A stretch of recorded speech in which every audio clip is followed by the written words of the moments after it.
It's absolutely freezing in here. I feel like I need to do a little something before I get warm.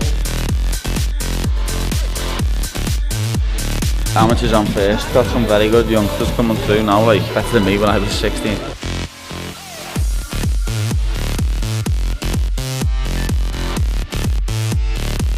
The hardest round in the gym, just 5 minutes of getting took down, beat up, get a little glimpse of hope to get up and end up catching a knee or an elbow. So hardest round in the gym, but so you get better. It's like where I'm like weird timing myself. He's even weirder. It's hard to deal with, but he's the best for a reason. It's only going to make me better. Perfect training partner for me. If this is the start of this camp, fuck me. What's it going to look like towards the end of it? That's the top of my division. You can see what the gap is. You know what I mean? You can see what you've got to get to if you want to be the best in the world.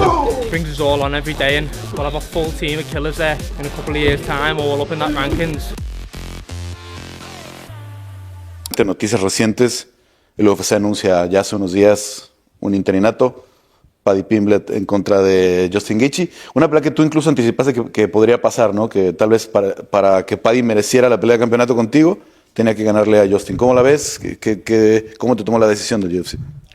Muy bien, muy contento. La verdad que yo tuve la conversación previamente antes con la UFC, sabía lo que estaba sucediendo, mantuvimos algunas conversaciones. Por mi situación personal, sabían que yo no pudiera competir en enero, bueno, por pues, todas las cosas que engloba una situación personal por la que estoy pasando, y al final decidieron hacer el combate por el título interino entre Paddy Pimblett y Justin Gaethje. A mí me parece muy merecido para ambos, es un título bastante válido, bastante merecido, es lo más cerca que van a estar los dos de tener un campeonato del mundo. Le felicito a los dos, pero al final del día se van a tener que enfrentar con el real deal. Look, I think the key to the fight for Gaethje is just to create a lot of volume against someone like Paddy, like a lot of volume. The leg kick's going to be everything to take away Paddy's lead leg to stop the onslaught. But like Paddy makes a lot of mistakes, right? So like he's susceptible to getting knocked out. But he's great in the scrambles, like amazing at scrambles and also amazing at creating them. If Justin had a weakness, like if I said, hey, Justin, we want to attack him here, make sure, it would be his jiu-jitsu. He has great wrestling. He has great stand-up, and he's starting to get more defensive, like minded, where he's able to throw shots and not get hit. If he had a weakness, it'd be jiu-jitsu, you know, and that's where Paddy's strong. So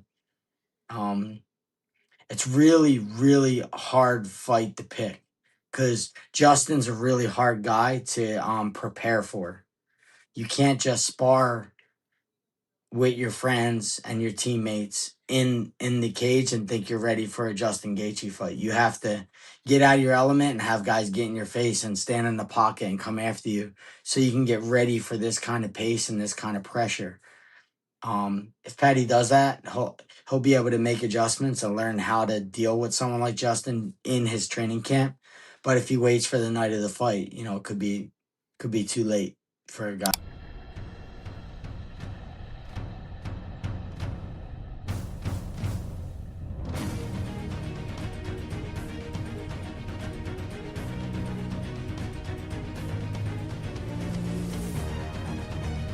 The smiles are gone, the pace is relentless, and Paddy Pimblett knows exactly who's waiting for him. While the cameras catch the intensity of his training camp, Paddy isn't holding his tongue either. He's got a few choice words aimed straight at the whole division and not just Justin Gaethje. On the other side, Gaethje isn't blinking. Two mindsets, one fight, and a storm building fast. This isn't hype anymore, but this is pressure turning into violence. What can fans expect? What are you hoping to show on January 24th?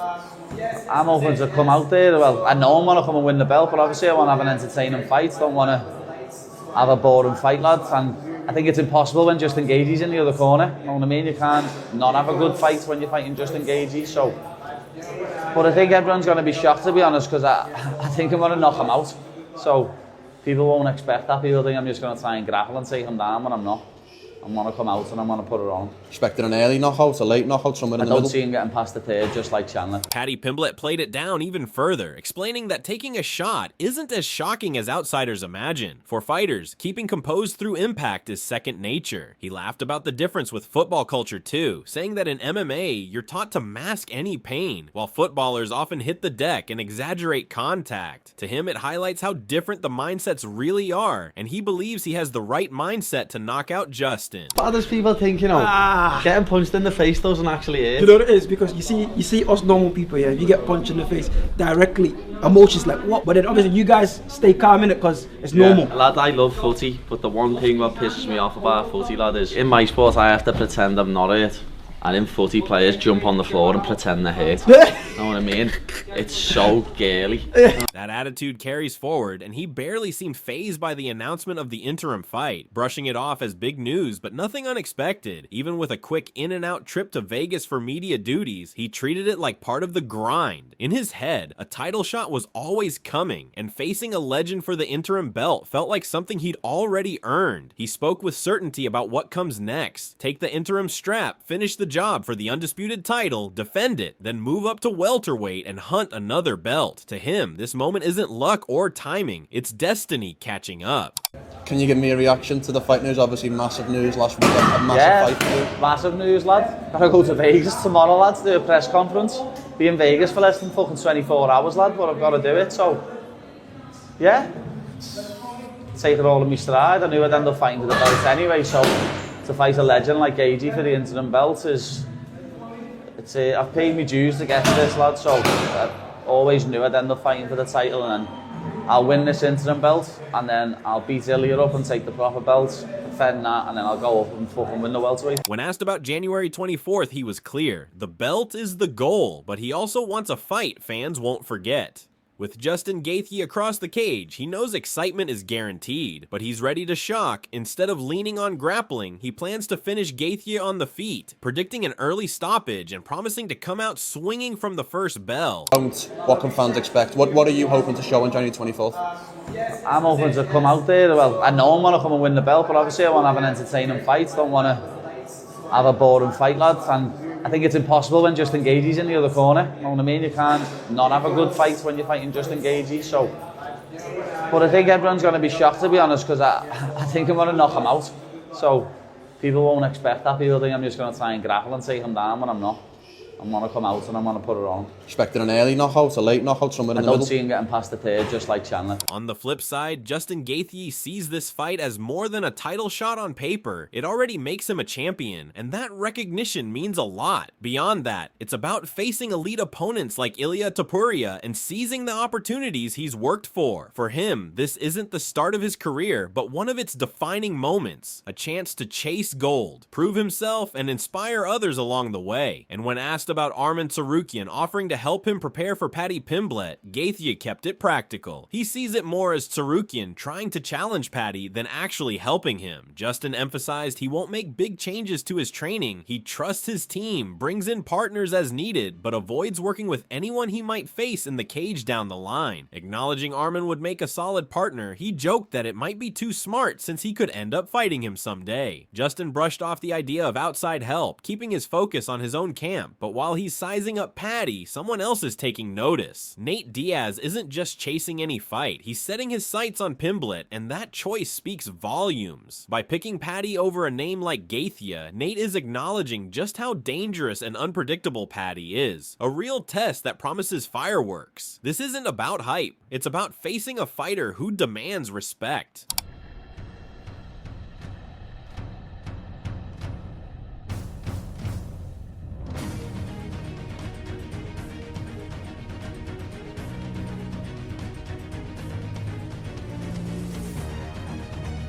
Michael Bisping breaks it down with his usual blunt humor. After a quiet winter, Paddy returns, fresh off everyone's dry January and post-Christmas gym grind. First up, the showdown with Justin Gaethje. Bisping stresses that Paddy has to win. Only then does he become interim champion, and only then does Nate Diaz's call-out make sense. Lose, and Diaz likely passes. Win, and the path opens to big fights, maybe against Ilia Topuria or Arman Tsarukyan. Bisping also adds his 2 cents on Diaz himself, a fan favorite who belongs back in the UFC, not sidetracked by boxing stunts. Paddy returns after that drought over the winter period, when you're all probably doing your dry January and you're all back in the gym and you're all trying to not be a fat bastard because you overindulged in Christmas.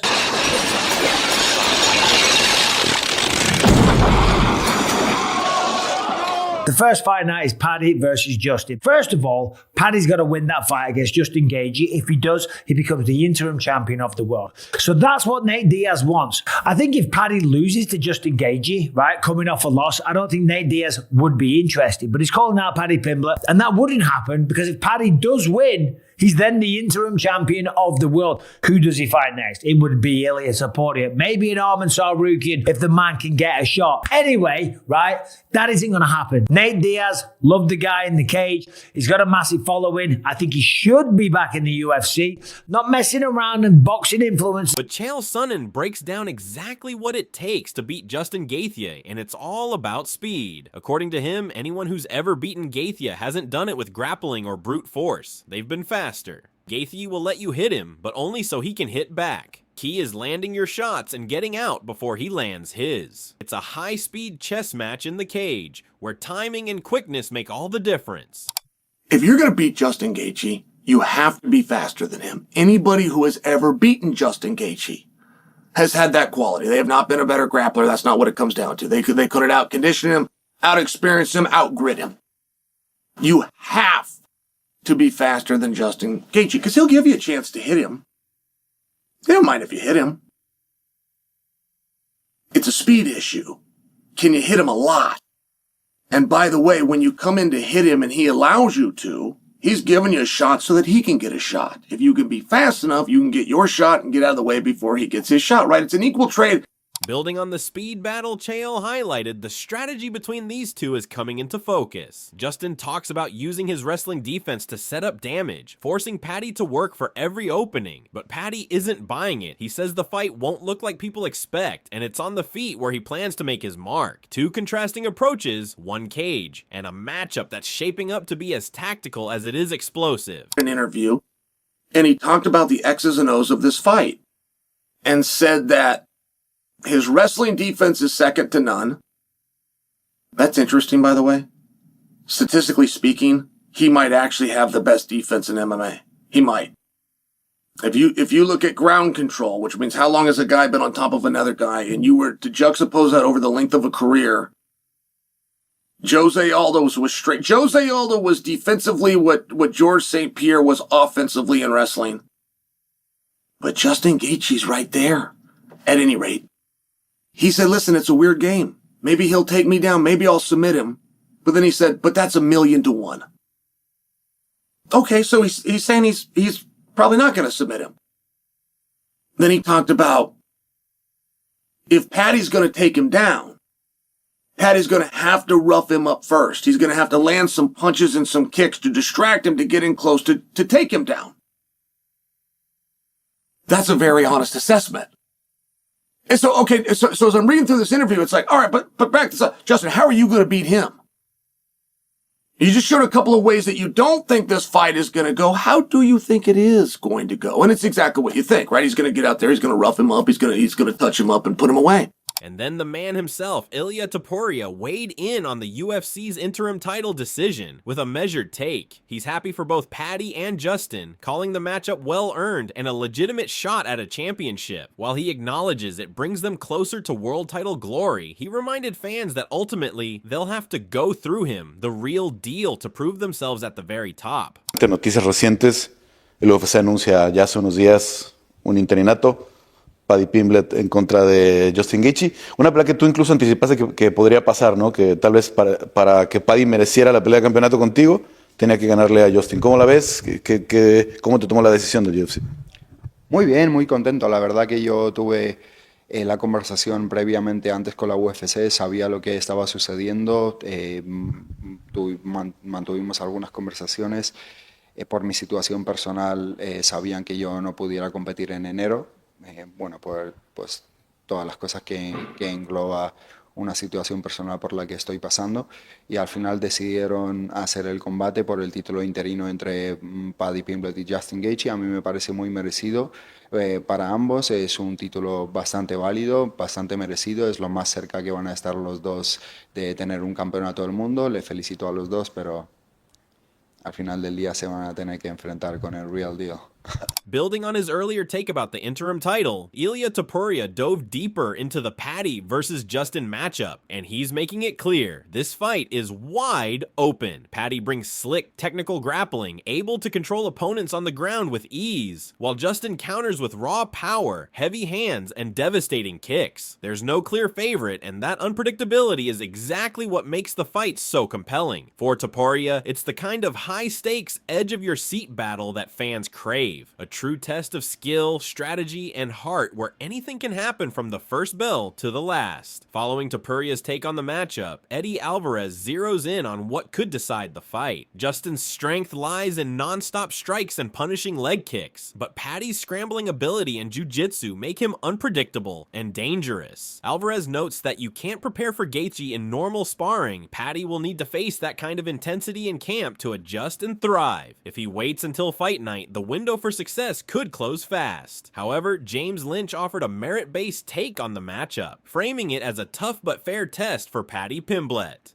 A win over Gaethje would put Paddy in prime position for a title shot, even if Arman Tsarukyan is technically next in line. For Gaethje, Lynch sees it as a deserved opportunity, especially following setbacks like the Holloway fight. He argues that the UFC should reward fighters who take risks and put in the work, making this interim title bout a win-win that keeps the division moving while benefiting both competitors. So, after breaking it all down, what's your take? Who do you see coming out on top in this clash? Drop your thoughts in the comments below, and make sure to hit that subscribe button for all the latest updates.